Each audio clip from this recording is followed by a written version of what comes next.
Honda est une entreprise qui fabrique des revêtements de sol. Aux États-Unis, on est des installateurs de projets d'installation sportive, entre autres des pistes d'athlétisme et des terrains de gazon synthétique.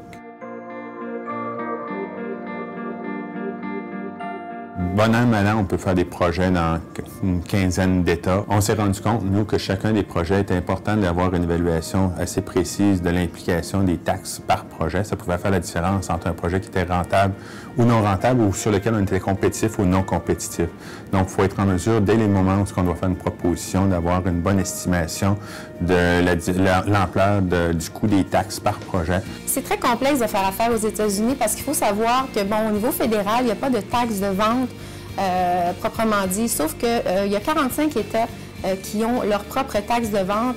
Et à l'intérieur de chaque État, il y a aussi des villes qui vont imposer des taxes de vente, des paroisses, des comtés.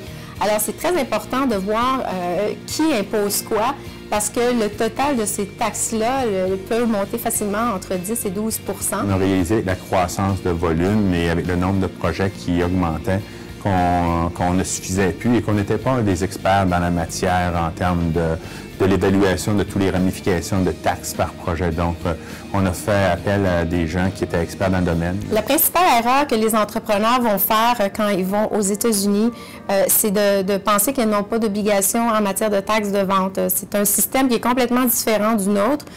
Et puis, on peut avoir des obligations autant au niveau de la perception de taxes pour ce que l'on vend, des biens, des services. Et on peut aussi avoir des obligations au niveau de ce qu'on apporte dans l'État pour rendre le service ou vendre notre bien, par exemple. Je pense à des équipements ou des matériaux de construction dans les cas d'entrepreneurs. Mais la première chose qu'on peut faire pour s'assurer de voir si on a une obligation quelconque, c'est de prendre des renseignements.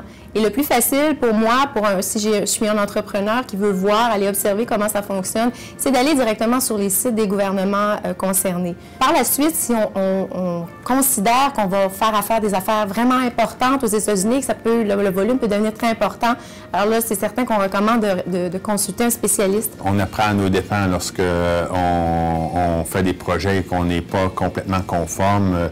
Les États ont la mémoire longue. Le principal conseil, je dis aux entrepreneurs, renseignez-vous. Renseignez-vous sur vos obligations, c'est essentiel.